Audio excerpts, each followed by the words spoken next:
If you're starting a newsletter, here's how often you should send it to maximize your reader engagement and to maximize revenue. So I got this question from Dustin, who said, I'm interested in your advice about newsletter publishing schedules. I'm trying to decide between a daily newsletter like Morning Brew or The Hustle, which would allow me for higher potential sponsorship revenue because he has more ad placements and potentially faster growth, or once or twice per week, which would mean lower potential sponsorship revenue and slower growth, which I disagree with, but I'll explain that later. But it's also easier to send a weekly newsletter versus a daily newsletter. He also is considering something like a free newsletter once a week and a paid newsletter on additional days. Among other things, my newsletter is going to showcase other companies and people in my space, and I hope that some of them would share my post and help the newsletter grow. Okay, let me get into the answer for this. So first of all, if you don't know me, I have helped top creators and media companies add over 10 million newsletter subscribers and over 100 million sales from those newsletters. I've built my own newsletter first business to over $300,000 per month in revenue. And so I've done it myself, and I've worked with a lot of clients on these same types of questions, both beginner clients and advanced clients. And what I recommend for people who are just starting the newsletter, regardless of your long-term plan, is to always start with a weekly newsletter. That's kind of the perfect schedule where it's not too often where it becomes very overwhelming to try and write and publish that every single week. Frankly, starting a business or a newsletter or really anything is incredibly hard. And if you start that off on hard mode, which is publishing every single day, odds are you're going to quit very quickly. And the key with a newsletter or any business type is to keep going consistently over the long run. So weekly is the best way to start for that reason. It's also a great combination of frequent enough where people can still have a habit of opening it every single week, but not infrequent enough where people don't see you very often. So for example, a monthly newsletter or even a bi-weekly newsletter isn't ideal. However, I would still say if you can only start monthly or bi-weekly, still start. Okay, don't hold yourself back from starting because you can always move that up to weekly later. But ideally, start with a weekly newsletter. And the reason why is because when you first start your newsletter, you start building your email list, you're not going to have a lot of people on that email list. And email newsletters have no discoverability. So just by publishing a newsletter every day or every week, you're not going to grow that audience. You have to publish content elsewhere, usually social media, to actually get people on that email list, on your newsletter. And what I recommend for people starting is at first, you should spend more time creating content for social media than you do creating content for the people on your email list, which you do through your newsletter. So start weekly. You don't have to worry about monetization or ads right now because that's going to come later. Now think about that soon, but don't stress over exactly how you're going to monetize the first month or two that you're starting this. Okay, so how exactly would you do that? So we have a weekly newsletter. I recommend you send that on the same day and around the same time. That helps people have a habit of opening. So if I send it every Friday, people expect to hear from me every single Friday. So try and keep with that cadence. The time doesn't matter too much. It's just important to get that out on Friday. Later on, you can start having around the same time, which will help people build a habit of opening even more. And then what you'll do is you'll publish that weekly newsletter. And what I recommend you do with that is to keep the first newsletter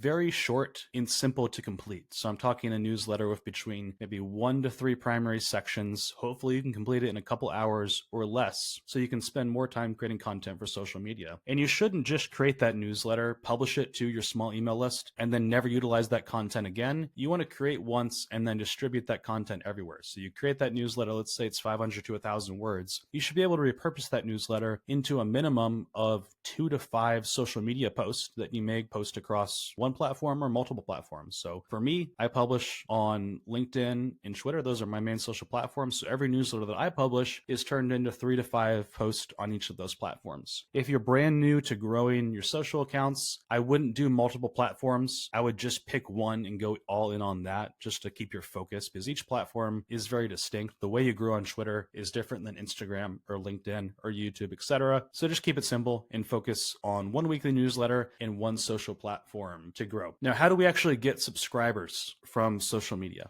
You need to have call to actions. And there's a couple ways that you actually convert your social followers into subscribers. The first is you got to publish consistently so you actually build up impressions and a following. And that does take a long time. That's certainly not easy. It feels like you're posting into the void for a long time. But if you keep doing it consistently, if you keep doing 3 to 5 high quality posts on one platform every single week for months and years, you're going to build momentum. You're going to have a snowball where it gets easier and easier to grow your audience there and then convert them into newsletter subscribers and then into revenue. Okay, so that's the important part. Post high quality content consistently, and then you're going to use these following ways to actually convert the impressions and the followers you get into newsletter subscribers. The first is very simple. It's that you should have some type of call to action for your newsletter or a lead magnet in the content or after the content that you publish. So if I'm posting a long post on LinkedIn or a thread on Twitter, at the end of that, I'm going to have a call to action for my newsletter or for a lead magnet. If I'm doing a Instagram reel or a YouTube video, either at the end of that video or somewhere in the middle, I'll have a very short call to action for people to sign up for my newsletter, etc. The list goes on, but it's very simple to execute. Sometimes you might direct people to a link that you post in the comments or in the video description, wherever it might be. Sometimes you might just direct people to your link in bio where you're going to have the landing page for your newsletter where people can subscribe. Or if you want to get more sophisticated on Instagram, you might do a comment strategy. So you might say, comment this one word, comment growth, and I will DM you a link to sign up for my newsletter or lead magnet. And to automate that, you can use a tool called ManyChat, which you can set up to automate that. If you're someone who doesn't have many followers yet and you don't expect to get hundreds of DMs, you can do it manually, and that's totally fine. You don't have to set up all the automations and make all that stuff work perfectly before you start growing your list from social media. So that is in content call to actions. The second way is just optimizing your social bios. Okay, so your profile, optimizing your header image, your description, the copy there, and you want to optimize that to position yourself as an expert and get people to follow you. But your primary goal should be able to get people to go from that social bio, which is kind of like a landing page, to go and click and sign up for your newsletter. That's the most important part of your social bio. So you want to optimize that like a landing page or a sales page so people actually sign up. And when most people build their social bios or their social profiles, they do a really poor job. First of all, they're just not optimized. And then second of all, I often see people use a link tree or multiple links. You've probably seen this, a link tree. You click on it and there's like 3 to 6 links for different products, services, social accounts that people have. And if you want to get email addresses from social media, you should focus your bio on that objective and not try and direct them everywhere else. A link tree is going to have incredibly low conversion rate to an email sign up. You know, there's 6 different links. 10% of people might click on your newsletter link, and then from there, maybe 30% of people sign up. But if instead you just had a link to your newsletter landing page, which is a high converting landing page with just a headline, subheadline, and form to sign up, you're going to convert 50, 60, or even a higher percentage of that traffic into an email subscriber. And so you're literally going to double your growth from social media just by using a high converting landing page for your newsletter or lead magnet rather than a link tree. So that's super important. You optimize that bio. So that is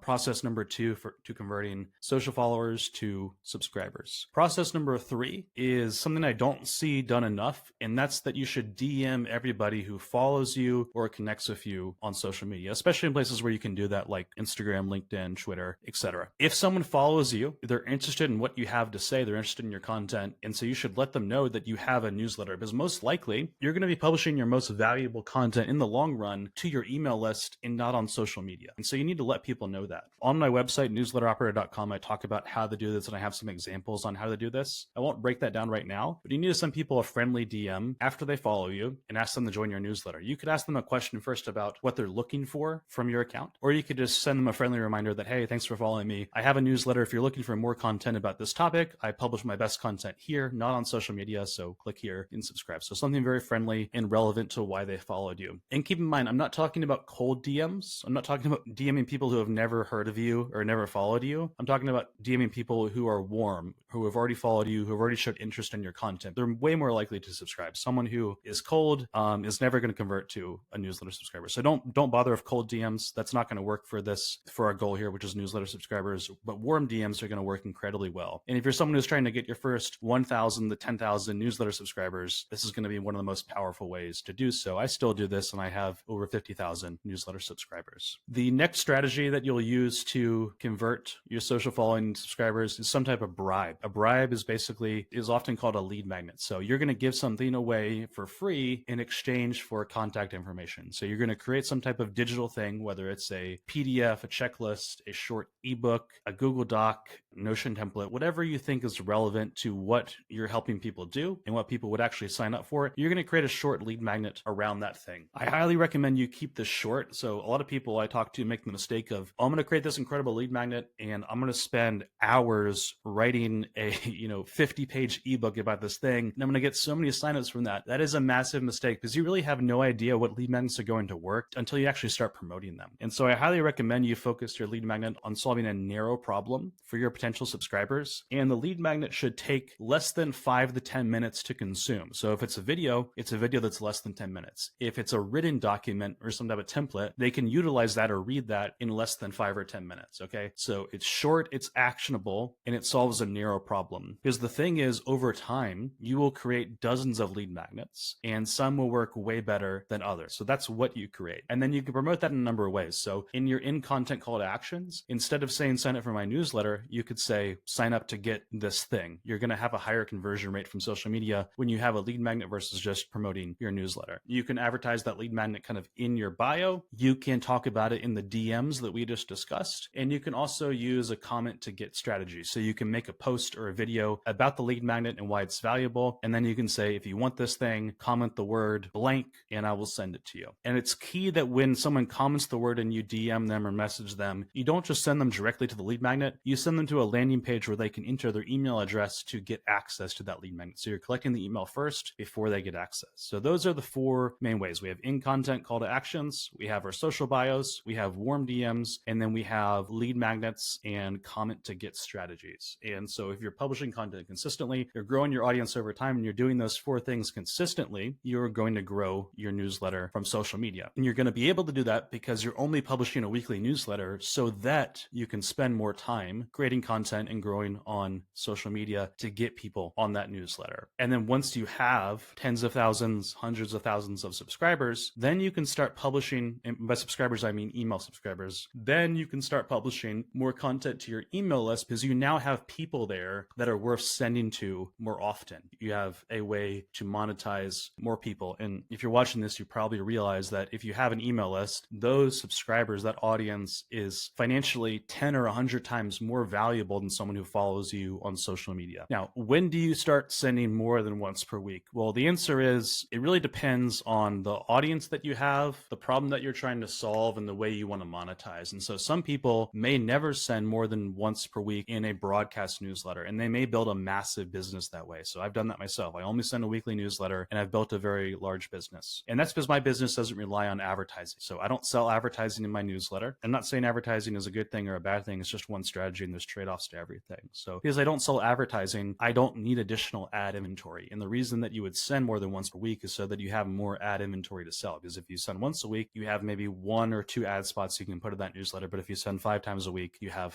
5 or 10 ad spots that you can place across the newsletters in a week. So because I don't sell advertising, what I do instead is I focus on email marketing automations. And so after someone joins my newsletter, they receive a welcome sequence of 5 to 10 emails that gives them value, it nurtures them, and it later converts them into a client or customer for me. I send them marketing emails to segments on my list. So not all of them, but certain segments based off of engagements, interest, or demographics or survey responses. I will send those segments of, let's say, 5 to 20,000 people marketing emails about the products that I'm promoting through those automated sequence and through those marketing emails, and also through the occasional call to action in my weekly newsletter. I will convert my email subscribers into customers and clients for the products and services that I have to sell. And so in that case, I'm only sending 1 broadcast newsletter per week, and occasionally I'm sending marketing emails every single month. I'm also doing the automations, as I mentioned before, but the great thing about those is after I set them up once, they're completely automated and I don't have to touch them again. So I'm just making money automatically through the automations that I set up months or years ago. In that case, sending a weekly newsletter forever is totally fine. And that's probably one of the best paths for many people. However, if you want to build an advertising business where you have ad spaces in your newsletter, you're probably going to want to send more than once per week over time. And the way that I would decide to send more is based off of how many ads I sold. And so if let's say I collect data on my subscribers, I create a media kit, I create a mock ad placement, and I start selling some ads. After I sell out that weekly ad inventory for between, let's say, 1 to 3 months, ideally 2 to 3 months, that's the only point in which I would actually send more. And so there's a financial reason to send more. If I'm not selling any ads, I don't need to send more because I don't need more inventory because I don't have anything else to sell. I'm not able to sell that inventory. Okay. But once I sell out my ad inventory for that weekly newsletter for 2 to 3 months, then I'm going to add 2 sends a week. So now I double my ad inventory and I double my potential revenue. After I sell out all the ad inventory for my twice a week newsletter for 2 to 3 months, then I would decide to add another send. So I have a 3 time a week newsletter. After I sell out that bad ad inventory, I would probably go to either 4 times a week, or at that point, you might just skip to 5 times a week. And you're probably going to stay 5 times a week forever, because more than that is a little bit overkill. And it's frankly hard to sell out more than 5 to 10 ad spots per week if you have 1 to 2 ad spots in your newsletter. So that's how you do it. If you look at some of the largest, most successful newsletters out there, like a 1440 Media that has over 4.5 million subscribers and 8 figures in revenue, they started as a weekly newsletter and they slowly built up